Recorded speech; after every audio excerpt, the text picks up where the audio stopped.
Okay, this is the Kona 2-liter front-wheel drive SUV that's about to be launched in Malaysia, and this is the media preview which we are having in Bukit Jalil. Now there are 3 versions of this vehicle available. The top of the range is the 1.6 turbo, which we'll be testing later, and right now this is the what we are looking at is the 2-liter version with 149 PS engine, naturally aspirated. And then there is a lower version which is base spec, lower spec but same engine, and with the front wheel drive only drivetrain, driving with a 6-speed automatic gearbox. Compared to the B segments, the Kona is actually second in line, the smallest of them being the CX-3 with the overall length of 4275 mm. The Kona is 4165 mm, whilst the HRV is 4294.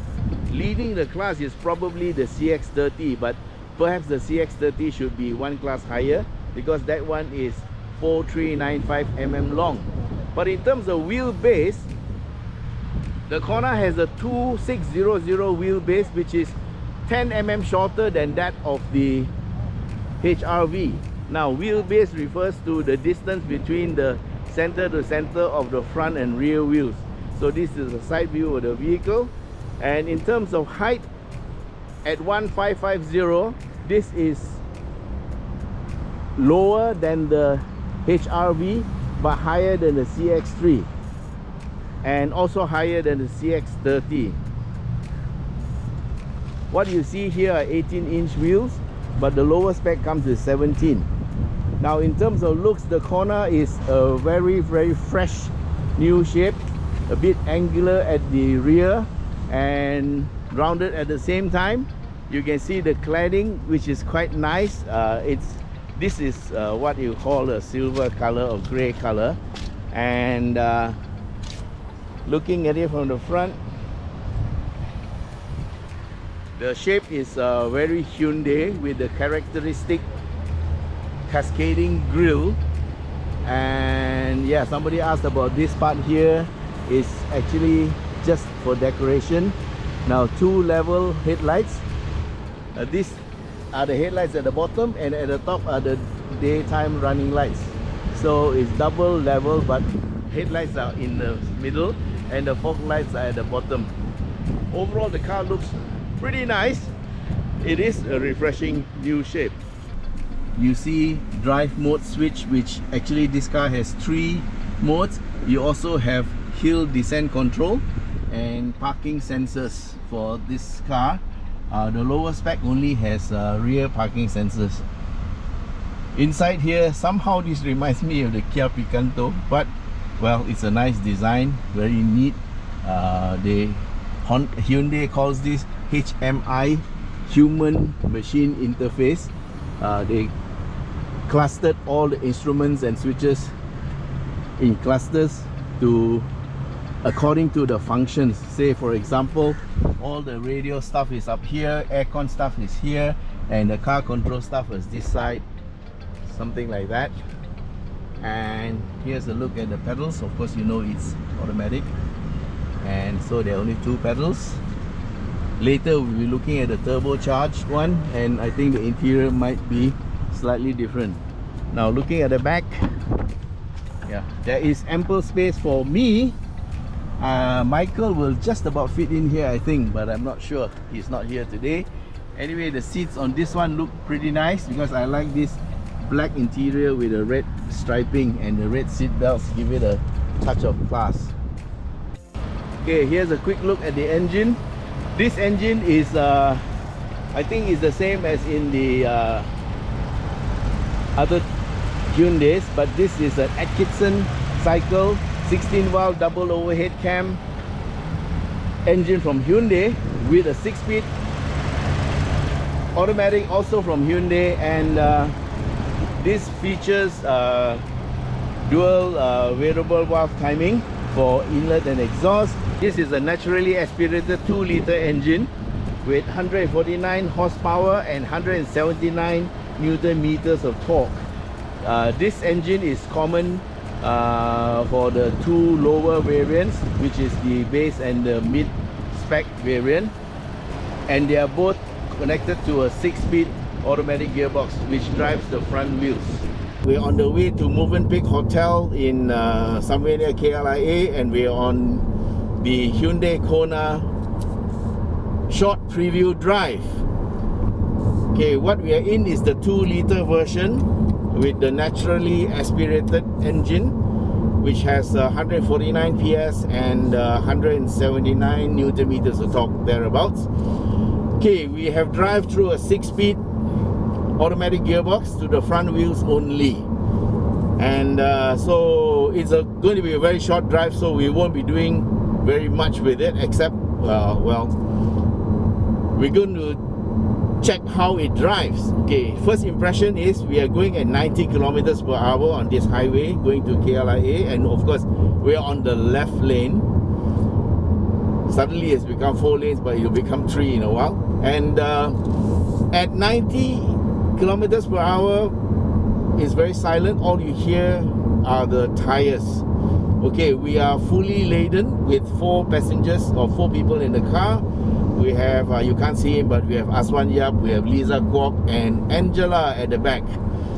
Okay, so at this speed, there's more than enough power for whatever you want to do. Oops, signal light is Japanese style. So the signal is on the right hand side, yeah. So this is something peculiar about Hyundai. Some of them are left hand, some of them are right hand, so I got confused. Anyway, the cars you'll be comparing will be like this one versus the 1.6 liter turbo, which we will drive later. And of course that one has 177 horsepower and 265 Newton meters of torque on the same body, and through a 7-speed DCT. That will be quite an interesting vehicle. But of course the prices which we have been told for this range, there are 3 versions, 2 versions with this 2-liter engine, the low spec, mid spec. We are in the mid spec, which is quite well appointed in terms of safety, 6 airbags and all that. And later we'll be driving the 1.6 turbo. So prices will be starting at 115 all the way to 140-ish for the top of the range. So I would say this one maybe is the middle of the road, a little bit under 130. The prices have not been announced, and this is purely my speculation. So the competition to this car is the Honda HR-V first, of course, because that is the main leader in the market. And then on the side basis, there is the CX-30 and also the CX-3. Well, maybe not the CX-30, because CX-30 is actually the C segment now, and this is B segment with a 2600 wheelbase. So against the competition, this is slightly smaller than the HR-V, and in fact this is the smallest of the lot. But of course, what is good about this car is that it is fresh, it is new. Well, it's the latest addition, yeah, to the market, and it's the latest new player. And if the shape is anything to go by, I think it should do quite okay. The final clincher will be the price, what the price is going to be. But the base model at 115 seems to be a very good option. Of course, we're not testing the car today. And here we are. We have one corner, one left-hander and one right-hander coming up. And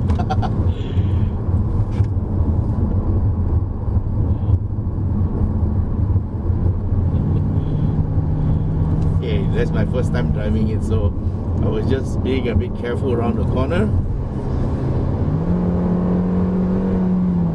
Well, the gearbox feels very eager to please, so the moment you accelerate, it does something. Drive mode eco, drive mode sport. Now we are in sport. Woo. Okay, there is a sport mode, there's an eco mode, and there must be a sport mode gives a little bit of oomph. Okay, they have comfort. So you have eco, comfort, and sport. Okay, so we are catching up with the rest of the convoy. We are in comfort mode, eco mode, and let's shift to drive mode. Sorry, this is sport mode. We are playing catch up with the rest of the convoy.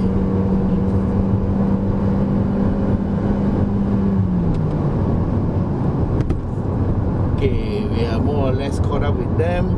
I'm going to go to eco mode. Let's see what happens in eco mode. In eco mode, they have an eco indicator that tells you are doing fine.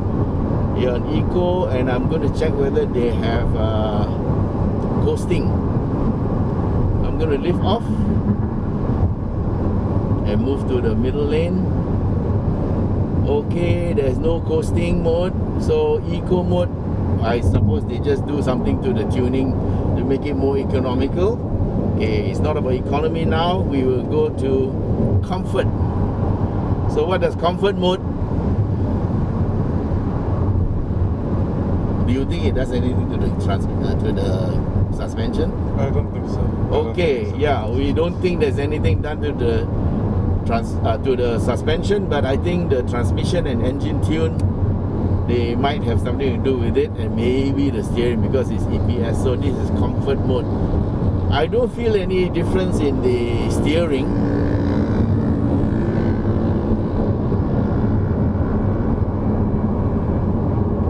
Yeah, I don't think there's anything done to the steering, but I could be wrong. Anyway, on comfort mode, it's like it'll be what I call normal mode lor. Okay, so in terms of power, is there enough power? Well, if you are Mr. Family man who wants a nice SUV to travel around, and you have a small family and you want a B segment vehicle that has a bit more space and a little bit higher than normal, well, this is something for you to consider. So if you ask me, is there enough power? Yes, there is enough power for the normal 80% of the people, or 80% of the people who will be driving this type of vehicle. For the power hungry ones, like me, well, there is the turbo, which we're going to investigate later. So this is corner number 2 in our drive, and we're going through at normal speed. Yes, it's fine. So just for your information, suspension is McPherson struts in the front, and torsion beam at the back with a little bit of twist, so you may get a little bit of movement. Now let's see, do we go in straight or do we take one additional round? Movement brake is there. Okay, good. They're taking us one extra round to the other side. Let's see.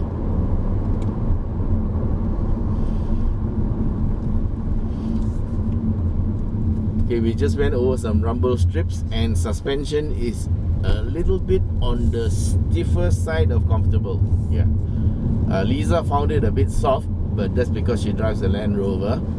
Well, I find this a little bit on the stiffer side of comfortable. Still comfortable, but with a little bit of stiffness. Well, because it's a 1.3 ton vehicle. And maybe it doesn't feel so stiff because there are 4 people in the vehicle. I wonder what it'll be with 1 person. But anyway, we are near the end of the drive, and that's it. Thanks for being with us. If my voice is muffled, I'm sorry. But there are 4 people in the car, and convention says we have to wear a mask. And we are at the Movenpick Hotel in KLIA. Right, guys, till we meet again. Bye.